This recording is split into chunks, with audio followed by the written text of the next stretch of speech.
Hello everyone, या व्हिडिओमध्ये आपण बघणार आहे वन वे स्लॅबमधलं एक डिझाईन, ज्यामध्ये आपण सर्वच्या सर्व डिटेलिंग घेणार आहे. यापूर्वीचं मी तुम्हाला प्रॉब्लेम ऑलरेडी समजून सांगितलेले आहेत. डिझाईन स्टेप्स सांगितल्या आहेत वन वे स्लॅबच्या. त्या व्यतिरिक्त एक प्रॉब्लेम झालं होतं. फक्त त्या प्रॉब्लेममध्ये आपण चेक्स वगैरे जे आहेत किंवा मग रेन्फोर्समेंट डिटेलिंग वगैरे घेतलं नव्हतं. पूर्वीच्या प्रॉब्लेममध्ये नव्हतं ते. या प्रॉब्लेममध्ये मी तुम्हाला पूर्ण समजून सांगणार आहे.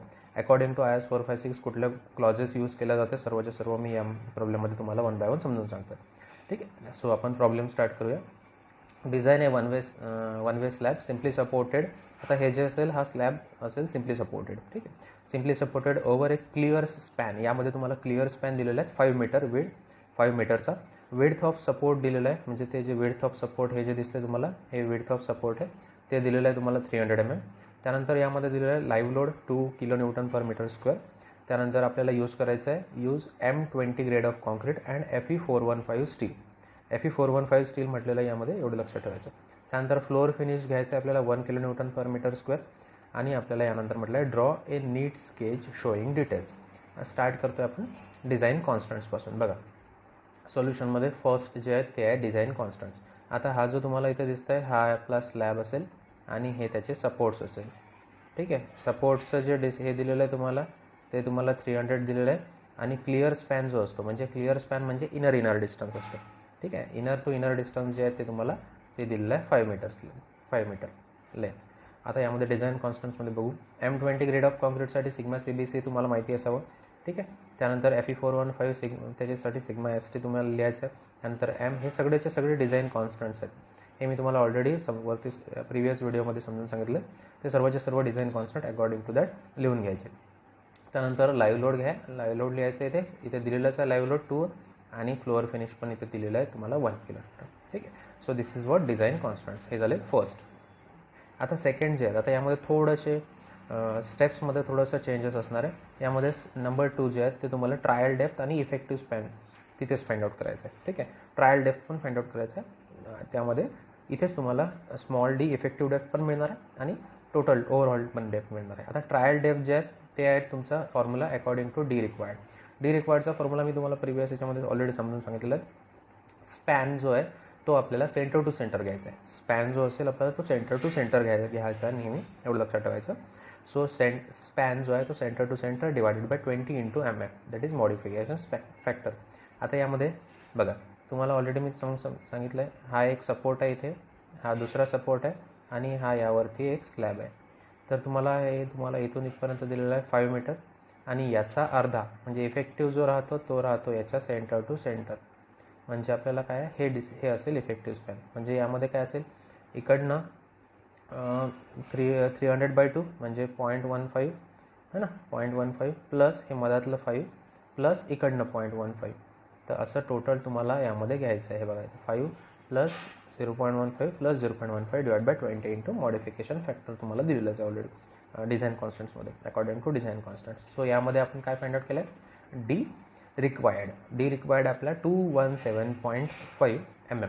आता आपल्याला यानंतरच ओव्हरऑल डेप्थ पण इथेच फाइंड आउट करायची. आता ओव्हरऑल डेप्थ म्हणजेच काय असतं बघा, इथे ओव्हरऑल डेप्थ कशी फाइंड आउट करायची, की जर आपला हा हे दिलेला आहे डेप्थ आहे, हे इथून कट करतो, हा डेप्थ आहे, हा डेप्थ ऑफ स्पॅन आहे. सो हा डेप्थ ऑफ स्पॅन इथे जे असतात हे तुम्हाला इथे सपोज मेन रेन्फोर्समेंटचं आहे. ठीक आहे. तर यामध्ये काय राहतं की इथून इथपर्यंत जे डिस्टन्स राहतं ते राहतं स्मॉल डी, म्हणजे तुमचं इफेक्टिव्ह डेप्थ है ना, इफेक्टिव्ह डेप्थ. आणि यानंतर हे जे आहेत इथं हे जे दिसतं आहे हे आहे तुमचं खालचं जे डिस्टन्स असेल ते असेल क्लिअर स्पॅन, क्लिअर कवर असतो आपण त्याला म्हणतो क्लिअर कवर. हे जे दिसतं आहे हे क्लिअर कवर. आणि हे जे मधातलं डिस्टन्स जे उरतं आहे आता इथे, हे जे मधातलं डिस्टन्स उरतं आहे ते असतं तुमचं 5/2 म्हणजे डायमीटर बाय 2 असं. म्हणजे टोटल काय असेल, ओव्हरऑल डेप्थ जर फाइंड आउट करायची असेल तर त्यामध्ये तुम्हाला स्मॉल डी, ओव्हरऑल डी जर आता यामध्ये फाइंड आउट करायची आहे, बघा ओव्हरऑल डी जर फाइंड आउट करायचं असेल तर small D effective depth plus clear cover plus 5/2. 5 म्हणजे राहतं तुमचं डायमीटर ऑफ बार. ठीक आहे. ते त्यावरनं आपल्याला यामध्ये मिळणार आहे ओव्हरऑल डेप्थ. सो इथे ओव्हरऑल डेप्थ आपण फाइंड आउट केली आहे, effective depth plus clear cover plus 5/2. ठीक आहे. हे झालं तुमचं ओव्हरऑल डेप्थ ऑफ स्लॅब. आता यामध्ये आपल्याला बार अज्युम करायचे आहे. ओव्हरऑल डेप्थसाठी आपल्याला काय करायला लागेल, आपण कोणते बार यूज करायला पाहिजे ते आपल्याला अज्युम करायचं आहे. बघा आता यामध्ये काय, आता आपल्याला स्मॉल डी इथे मिळालेला आहे ऑलरेडी, है ना. तर यामध्ये काय अज्युमिंग, आता अज्युम केलेलं आहे आपण, अज्युमिंग 10 mm डायमीटर बार, 10 mm डायमीटर बार आपण अज्युम केलेला आहे. आणि क्लिअर जो आपण कवर जे असतं जनरली ते आपण 15 घेत असतो स्लॅबमध्ये. सो आपण यामध्ये काय केलं आहे, 10 mm डायमीटर बार अज्युम केलेला आहे आणि 15 mm हे जे आपल्याला क्लिअर कवर अज्युम केलेलं आहे. सो टोटल डी काय असेल मग आता, total D is equals to 217.15 म्हणजे त्याचं small D plus clear cover plus 10/2. तर हे झालं तुमचं ओव्हरऑल डेप्थ ऑफ स्लॅब. आपण हे राऊंडअप केलं याला, है ना. आन्सर आलेलं आहे 237.3, याला राऊंडअप केलं आहे 215. ठीक आहे. आता ओव्हरऑल डेप्थवरून आता काय करायचं आहे, आपल्याला actual effective depth find out करायची आहे. सो यामध्ये ॲक्च्युअल डेप्थ, है ना, ॲक्च्युअल इफेक्टिव्ह डेप्थ. तर यामध्ये काय आपल्याला हाच फॉर्म्युला काय आहे, याचा हाच फॉर्म्युला आपल्याला उलटा यूज करायचा आहे, है ना. तर आपल्याला काय पाहिजे आता, डी ॲक्च्युअल पाहिजे. So D actual is equals to total D आपण ऑलरेडी फाइंड आउट केलं, मायनस क्लिअर कवर आणि minus effective depth find out करायचं ना, ॲक्च्युअल इफेक्टिव्ह डेप्थ. तर त्यासाठी total depth plus minus clear cover आणि मायनस 5/2. मग यावरनं आपल्याला काय मिळेल, डी ॲक्च्युअल. म्हणजे ॲक्च्युअल आपला डेप्थ यामध्ये किती असणार आहे, 230 mm. ठीक आहे. हे झालं तुमचं नेक्स्टवाली स्टेप. आता यानंतर बघू आपण पुढची स्टेप. पुढची स्टेप आहे आपली इफेक्टिव्ह स्पॅन. आता इफेक्टिव्ह स्पॅन जो आहे आपल्याला यामध्ये फाइंड आउट करायचं आहे.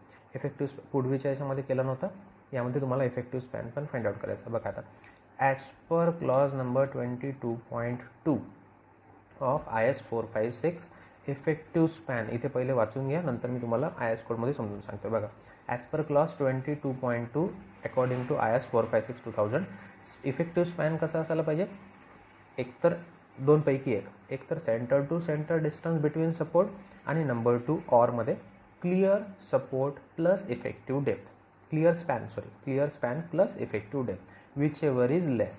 दोनपैकी तुम्हाला कोणतंही यूज करायचं आहे. आता यामध्ये हे बघा, आता ह्या जो क्लॉज आहे तो तुम्हाला मी दाखवून देतो. बरं, हा जो आहे आता तुमचा हा IS 456 इथे दिसतोय, हा IS 456 आहे. ठीक आहे. तर यामध्ये हा क्लॉज नंबर 22.2 दिसतोय. बघा 22.2, है ना.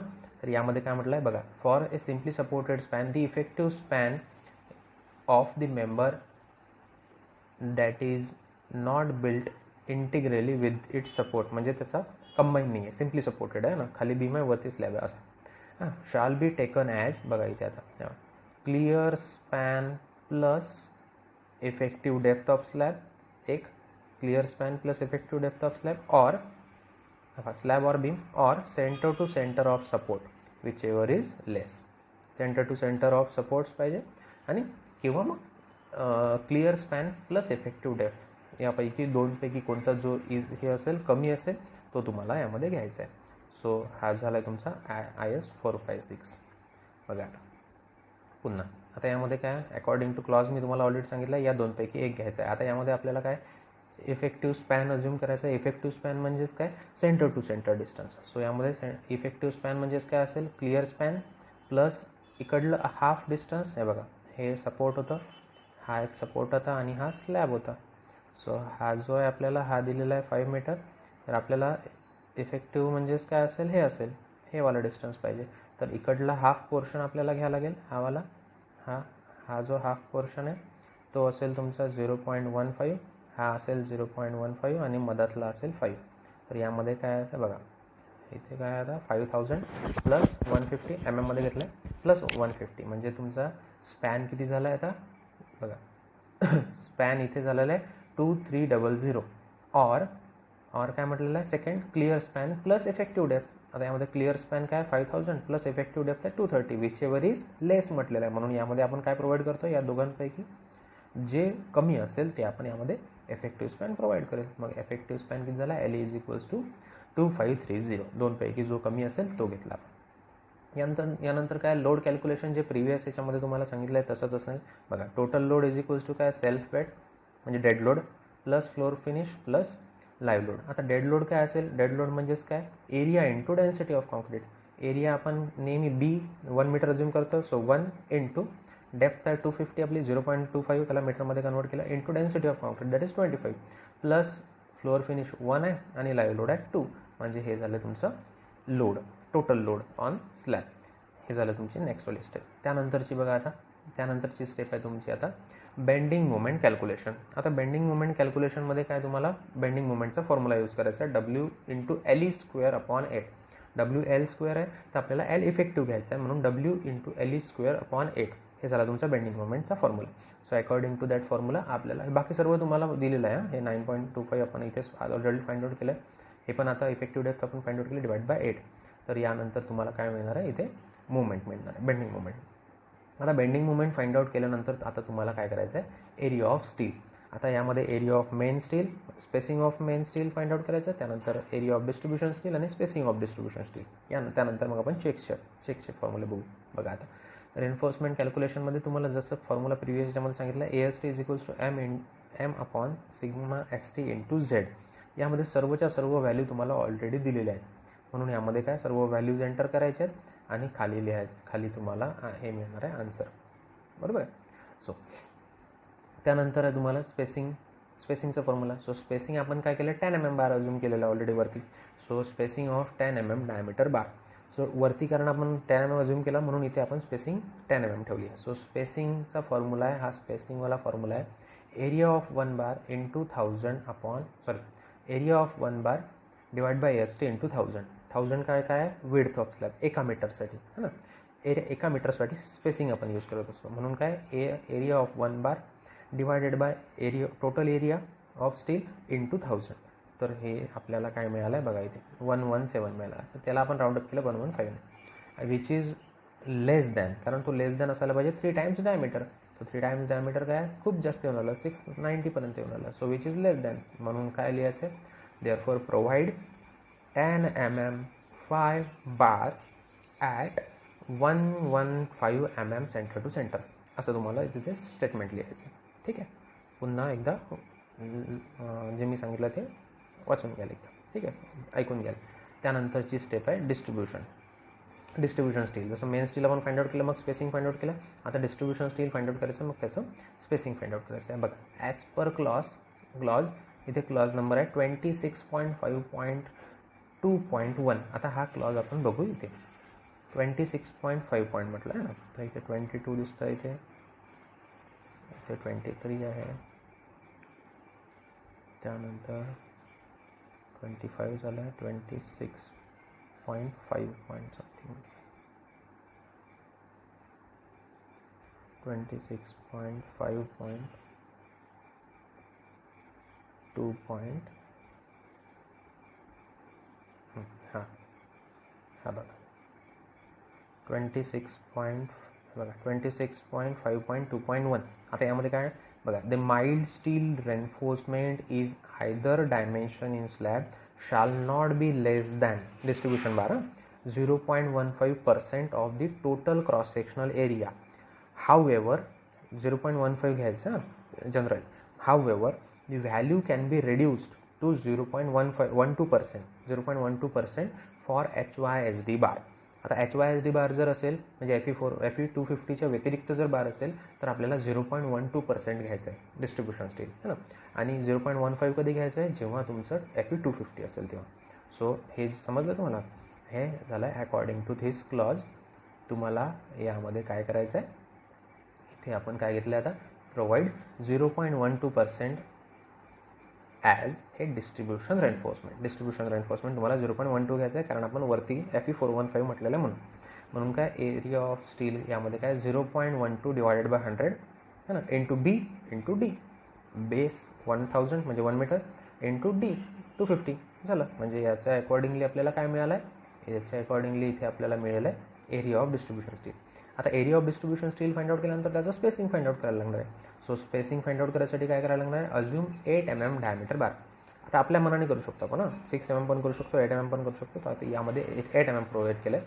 सो स्पेसिंगचा फॉर्म्युला पुन्हा तोच, एरिया ऑफ 1 बार हा 50 म्हणजेच काय, एरिया ऑफ 1 बार आहे 5/4 × 8² म्हणजे 50 येतं.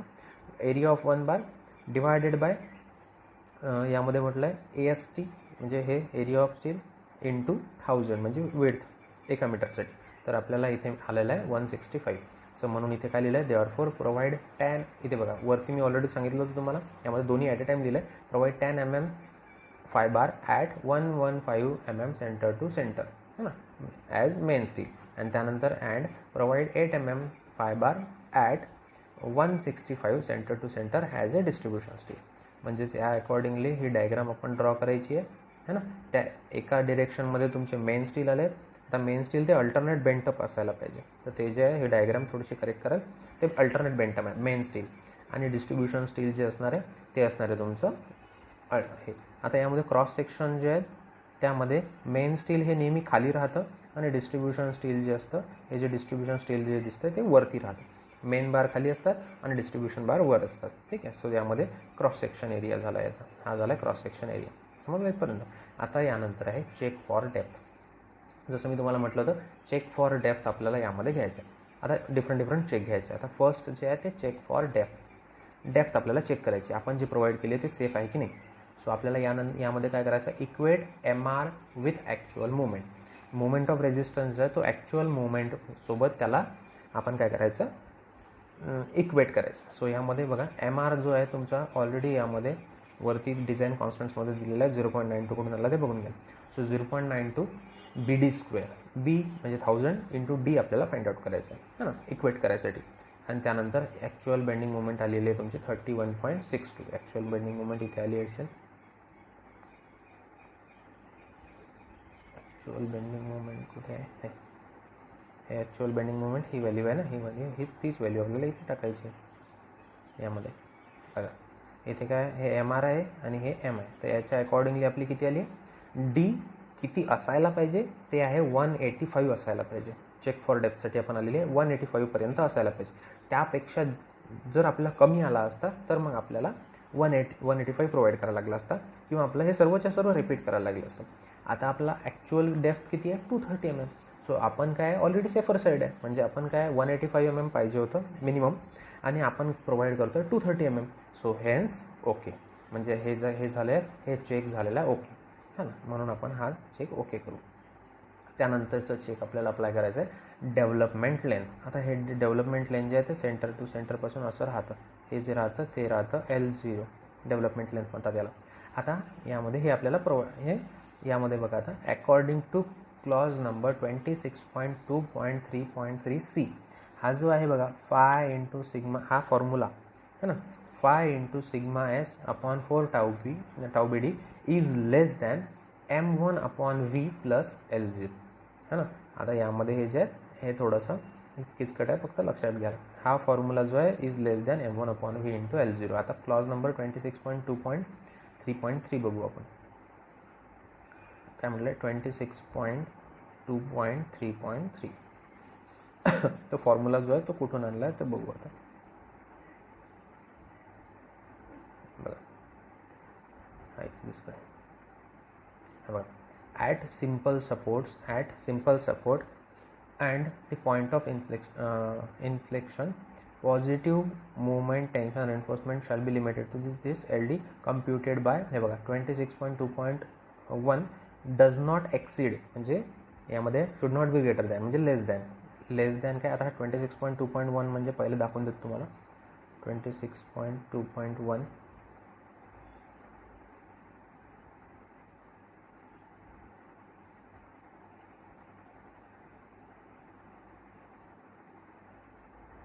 बघा 26.2.1 म्हणजेच काय LD इज इक्वल्स टू हा. म्हणजे आपण काय करतो LDला इक्वेट करतो. LD इज इक्वल्स टू काय 5 into sigma S/4 tau BD. हा जो फॉर्म्युला आहे इज लेस दॅन. आता बघू आता दुसरावाला इज लेस दॅन. यामध्ये काय म्हटलं आहे बघा हा 26.2.1 डज नॉट एक्सीड म्हणजे less than this formula M1/V into L0 M1/V plus L0. हा जो आहे आपल्याला हे दोन इक्वेट करायचं आहे. वरचा जो फॉर्म्युला इज लेस दॅन हा वाला फॉर्म्युला. ठीक आहे. सो हा जो आहे हा अकॉर्डिंग टू क्लॉज नंबर आहे 26.2.3.3 चेक फॉर डेव्हलपमेंट लेन्सचा फॉर्म्युला आहे. आता यामध्ये 1 बाय 1 बघू. Phi is the diameter of main steel. Sigma S म्हणजे stress in steel. Tau BD म्हणजे डिझाईन बॉन्ड स्ट्रेस असतं ते डिझाईन बॉन्ड स्ट्रेस. M1 म्हणजे movement corresponding to steel available at mid span. त्यानंतर V म्हणजेच काय shear force at surface. L0 जो असतो तो असतो आपला डेव्हलपमेंट लेंथ. आता L0 कसा फाइंड आउट करायचा बघा. विड्थ ऑफ सपोर्ट म्हणजे आपली 300 आहे डिवायडेड बाय 2 मायनस दोन्ही साईडचं कवर, सॉरी मायनस साईडचं कवर एका. आता यामध्ये काय टोटल आहे 300 है ना. Width of support 300 divide by 2 minus जे कवर असेल 15 mm ते मायनस करायचं यामध्ये. म्हणून यामध्ये काय बघा width of support divided by 2 म्हणजे 300 डिवाइड बाय 2 मायनस 15 बघा 300 डिवाइड बाय 2 मायनस 15 म्हणजे तुमचं आलेलं आहे यामध्ये 135 mm है ना L0. मग त्यानंतर आपण फाय आपल्याला ऑलरेडी माहिती आहे 10 mm आहे ना. त्या अकॉर्डिंगली डिझाईन कॉन्स्टंटनुसार सिग्मा एसची पण व्हॅल्यू माहिती आहे. आता यामध्ये वरती जो फॉर्म्युला आहे हा आपल्याला फाइंड आउट करायसाठी हे बघा फाय माहिती आहे, सिग्मा एस माहिती आहे, आता टाऊ बी डी माहीत नाही आहे, तर टाऊ बी डी आपण फाइंड आउट करू. आता बघा टाऊ बी डी आपल्याला फाइंड आउट कशावरून करायचं आहे 26.2.1.1. आता हा क्लॉज बघू आपण 26.2.1.1 बघा हा इथे दिसतं हा बघा 26.2.1.1. आता यामध्ये बघा फॉर इथे म्हटलेलं पहिले आपल्याला काय पाहिजे किती याच्यासाठी पाहिजे बघू आपण. आता आपला किती आहे for M20 grade of concrete है ना. सो M20 ग्रेड ऑफ कॉन्क्रीटसाठी किती आहे 1.2. टाऊ बी डीची व्हॅल्यू 1.2 आहे. आता लक्ष द्या यामध्ये काय 1.2 का बरं आपण फक्त 1.2 का नाही घेतली हे बघा for bar in compression the value of bond stress that is tau B D for bar in tension है ना शाल बी इन्क्रीज बाय 25% म्हटलेलं आहे. 25%ने आपण त्याला इन्क्रीज करू शकतो. ठीक आहे. सो यामध्ये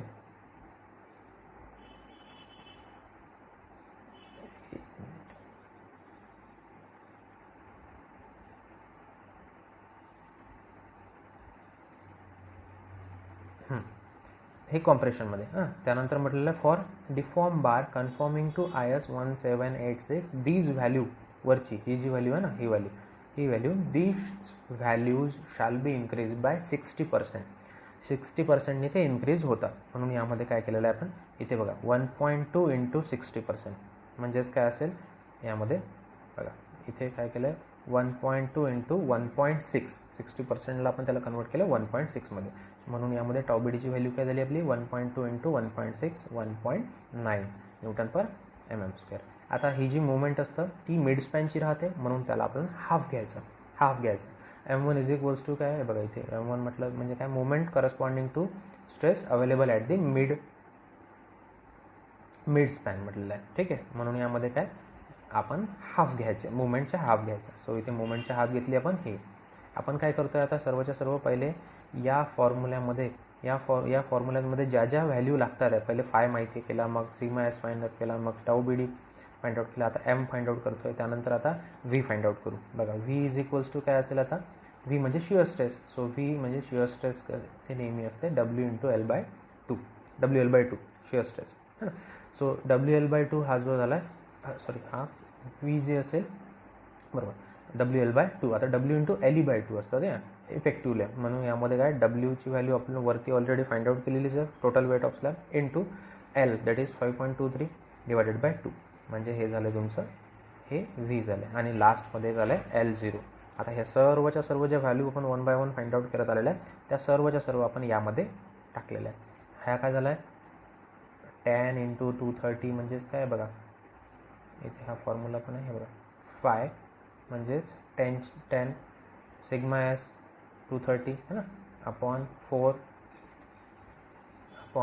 इंटू टाऊ बी डी म्हणजे 4 इंटू 1.9 बरोबर आहे. त्यानंतर इज लेस दॅन M1ची व्हॅल्यू ही झाली डिवाइड बाय V आपण इथे ऑलरेडी फाइंड आउट केला किलो न्यूटनमध्ये होता त्याला न्यूटनमध्ये कन्वर्ट केला प्लस L0ची झाली आहे 135.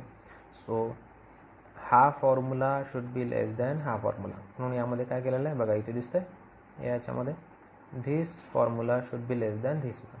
म्हणून काय झालं आहे हॅन्स ओके. लेस जर असेल तर ते तिथे चेक झाला डेव्हलपमेंट लेन्सचा. त्यानंतरचा चेक आहे पुन्हा आता थर्डवाला. त्यानंतर थर्ड चेक आहे चेक फॉर शिअर. आता चेक फॉर शिअरमध्येच काय आता यामध्ये चेक फॉर शिअर आपल्याला फाइंड आउट करायचं आहे. त्यामध्ये आता पुन्हा 1 बाय 1 बघू. आता चेक फॉर शिअरमध्ये पहिले आपण नॉमिनल शिअर फाइंड आउट करतो. तर नॉमिनल शिअरचा हा आहे formula tau V is equals to V upon B D. Tau V is equals to V upon B D. So यामध्ये पेज नंबर 84 जाऊ पहिले आता यामध्ये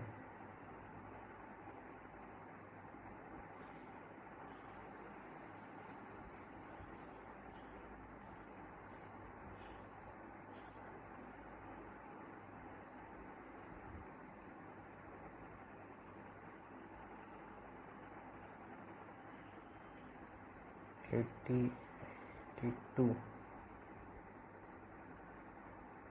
83, 84. बघा, पहिले टाऊ व्हीचा फॉर्म्युला इथे दिसतोय तुम्हाला, व्ही अपॉन बी डी. आत्ताच मी तुम्हाला फॉर्म्युला सांगितला आहे ना. आता याला काय करायचं आपल्याला, हा बघा फॉर्म्युला इथे दिलेला आहे, tau V is equals to V upon B D. मग यावरून आपण काय केलं, टाऊ व्हीची व्हॅल्यू फाइंड आउट केली आहे, नॉमिनल शिअर. आता त्याला आपण डिझाईन शिअर स्ट्रेसनी त्याला पुन्हा डिझाईन शिअर स्ट्रेस, पहिले नॉमिनल शिअर फोर्स आपण फाइंड आउट केला, शिअर स्ट्रेस फाइंड आउट केला. आता डिझाईन शिअर स्ट्रेस. तर डिझाईन शिअर स्ट्रेसचा फॉर्म्युला आहे के इंटू टाऊ सी. आता के इंटू टाऊ सी जो आहे पुन्हा बघा, के इंटू टाऊ सी कुठून आलं, पेज नंबर 84.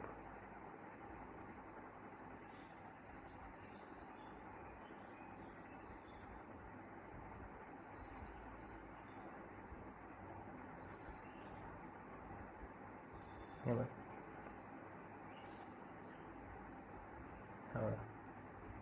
के इंटू टाऊ सी. आता यामध्ये के इंटू टाऊ सी जो आहे आपल्याला तो बघायचा आहे. के इंटू टाऊ सी कुठून कसा आणायचा, परमिसिबल शिअर स्ट्रेस आणि ते, तर परमिसिबल शिअर स्ट्रेस म्हणजे के इंटू टाऊ सी असतं. तर के इंटू टाऊ सीमध्ये काय आपण काय केलं, हे बघायचं, के इंटू टाऊ सीसाठी आता हे बघा, केची व्हॅल्यू काय केली आपण, केची व्हॅल्यू घेतली इथे 1.1. तर हे 1.1 कुठून घेतले ते बघा. बघा आपली डेप्थ किती आहे, डेप्थ आहे आपली 230, ओव्हरऑल डेप्थ है ना. तर ओव्हरऑल डेप्थची आहे बघा, हे येते 1.1. 232 250च्या जवळपास जर असली तर ते घ्यायचं आपल्याला 1.1 म्हणून घेतलं आपण इथे 1.1 केची व्हॅल्यू. आता ही झाली केची व्हॅल्यू. बघा आता यामध्ये ही फक्त केची व्हॅल्यू दिली. आता टाऊ सीची व्हॅल्यू फाइंड आउट करायची. So calculate tau C from table number 23 of page number 84. आता यामध्ये आपल्याला फाइंड आउट करायसाठी पहिले आपल्याला percentage of steel find out करायला लागेल. सो पर्सेंटेज ऑफ, आता M20 आणि percentage of steel find out करायला लागेल. M20 आहेच आपल्याला, पर्सेंटेज ऑफ स्टील जे असेल आपल्याला 100 upon B D into AS provided, म्हणजे एरिया ऑफ स्टील प्रोव्हाइडेड. हे असेल पर्सेंटेज ऑफ स्टीलचा फॉर्म्युला मी तुम्हाला ऑलरेडी सांगितलेला आहे ना. तर यावरून आपल्याला पर्सेंटेज ऑफ स्टील इथे मिळालेलं आहे 0.294, म्हणजे 0.3 पकडा. तर यामध्ये आपण काय करतोय, कॅल्क्युलेट टाऊ सीची व्हॅल्यू फाइंड आउट करायची आपल्याला फॉर 0.294 म्हणजे 0.3% आणि M20साठी. तर यामध्ये आता इथे बघा, हा एक मोठा एक टेबल दिलेला आहे, हा जो आहे हा टेबल आहे तो. आता याला झूम करून दाखवतो मी तुम्हाला. 100 अपॉन AS इंटू बी डी आपला किती आलेला आहे, आता आपला आलेला आहे बघा, आपला आहे 0.29 समजा समथिंग व्हॅल्यू आहे. तर 0.25 आणि 0.50च्या मधात आहे. तर आपण काय करू, जे 0.25 आहे त्यासाठी ही व्हॅल्यू आहे त्याची 0.22 है ना. सो 0.22 ही व्हॅल्यू कशाची आहे बघा, ही व्हॅल्यू कशाची आहे, permissible stresses in concrete tau सीची व्हॅल्यू आहे. म्हणून यामध्ये काय केलं आपण, या पर्सेंटेज ऑफ स्टील म्हणजे 0.25 साठी 0.22 आहे. म्हणून यामध्ये बघा आता calculate tau C for this point, म्हणजे 0.294ला आणि M20साठी टाऊ सीची व्हॅल्यू किती आहे 0.22. म्हणजेच काय झालं आता बघा, डिझाईन शिअर स्ट्रेस आपल्याला यामध्ये मिळेल K into tau c. So K आहे 1.1, टाऊ सी आहे 0.22. So answer is this. So nominal shear stress, आता चेक कसा असेल याचा, nominal shear stress is less than design shear resisted by this section, म्हणजे design shear stress. So here आता यामध्ये आपला टाऊ सीची व्हॅल्यू, टाऊ व्हीची व्हॅल्यू इथे आली असेल आपली, हे बघा टाऊ व्हीची व्हॅल्यू 0.105 आली आहे आणि यामध्ये टाऊ हे जे आहे डिझाईन शिअर स्ट्रेसची व्हॅल्यू आहे 0.25. So 0.105 is less than 0.25. Hence provided जे डेप्थ आहे ते आहे आपली ओके डेप्थसाठी, है ना. तर हे झाली ओके. आणि ह्या सर्वात शेवटी जो आहे आता हा आहे तुमचा एक, हा जो आहे हा असेल आपला रेन्फोर्समेंट डिटेलिंग. हे सर्वच्या सर्व आता हे तुम्हाला येतच ड्रॉ करता, हे पण येते है ना. तर हा एक इथे करायचा, हा एक जो आहे आता सर्वात इम्पॉर्टंट आहे की तुमचा हा जो बार आहे हा अल्टरनेट असेल, हा इथं असेल आणि हा इकडे गेला है ना. त्यानंतर दुसरा जो बार आहे आता तो असेल इकडनं आला आहे, इकडे इथपर्यंत बेंड झाला आहे आणि हा इथपर्यंत गेला आहे, असा अल्टरनेट राहतो. ठीक आहे, अल्टरनेट बेंटअप म्हणतात त्याला.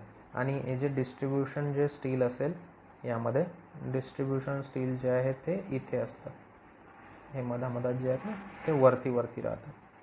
सो हे जे असतात हे डिस्ट्रीब्युशन स्टील असतात. सो यामध्ये हे जे तुम्हाला दिलेलं आहे आता बघ, हे जे दिलेलं आहे हे तुम्हाला आहे L/7.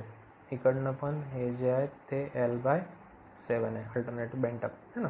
त्यानंतर हे जे दिलेले आहे हे आहे तुमची ओव्हरऑल डेप्थ आणि साईड कव्हर जे आहे ते तुम्हाला दिलेलं आहे 0.15 सॉरी म्हणजे 15 mm हां. म्हणजे यामध्ये काय हे समजलं आहे पूर्ण समान. आता हे मी रिमूव्ह करतो. आता यामध्ये काय, यामध्ये इथे 15 mm क्लिअर कवर इथे दिलेलं आहे तुम्हाला. आणि त्यानंतर आपल्याला इथे लिहायचं आहे 10 mm ॲट जे पण असेल ते वरती लिहिलेलं ॲट 15 mm सेंटर, जे पण 115 सेंटर टू सेंटर. आणि हे जे वरती जे दिसतात हे जे छोटे छोटे दिसत आहे ते डिस्ट्रीब्युशन स्टील आहे. तर ते डिस्ट्रीब्युशन स्टील जे आहे ते लिहायचं आहे 8 mm at 165 mm centre to centre. So हे झालं त्याचं रेन्फोर्समेंट डिटेलिंग. म्हणजे हे झालं आतापर्यंत सर्वच्या सर्व मी तुम्हाला स्टेप समजून सांगितले. This is what actual design of one way slab.